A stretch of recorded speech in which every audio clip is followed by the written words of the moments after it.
আসসালামু আলাইকুম। শাওলিন কিচেনে সবাইকে স্বাগতম। আশা করি বন্ধুরা ভালো আছেন। আজকে আমি আপনাদের সাথে শেয়ার করব দুধ সেমাই রান্না। এখানে আমি 2 লিটার দুধ জাল করে এখানে ঘন করে 1.5 লিটার করে নিয়ে নিয়েছি। এর সাথে আরো দিয়ে দিলাম 6 টেবিল চামচ গুঁড়া দুধ।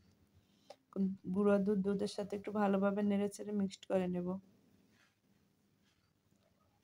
এর সাথে দিয়ে দিলাম 2-3টা দারচিনি এবং এলাচ। এখন দারচিনি এবং এলাচ দিয়ে একটু নেড়েচেড়ে নিচ্ছি। এর সাথে আরো দিয়ে দিলাম 8 টেবিল চামচ চিনি।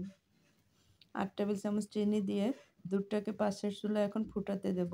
এখন আমি এখানে নিয়ে নিচ্ছি 1 প্যাকেট কুলশান সেমাই। সেমাইটাকে আমি একটু ভেজে নেব।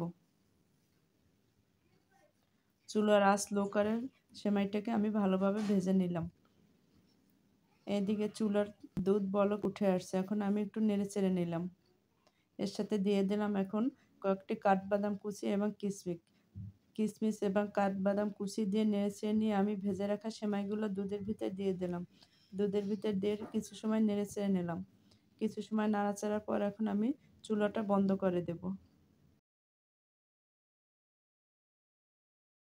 দেখুন বন্ধুরা, তৈরি হয়ে গেল দারুণ স্বাদের দুধ সেমাই রান্না। ওই সেমাইটাকে আমি এখন একটু কাজু বাদাম দিয়ে ডেকোরেশন করে নিয়ে নিচ্ছি। আপনাদের যদি আমার এই দুধ সেমাই রান্নার রেসিপিটি ভালো লেগে থাকে আমার ফেসবুক পেজকে ফলো করবেন, ফ্রেন্ডস এবং ফ্যামিলিকে শেয়ার করবেন। আমার ইউটিউব চ্যানেলকে সাবস্ক্রাইব করে বেল আইকনটি বাজিয়ে রাখবেন যাতে নতুন ভিডিও পেতে পারেন। সবাই ভালো থাকবেন, সুস্থ থাকবেন। আল্লাহ হাফেজ।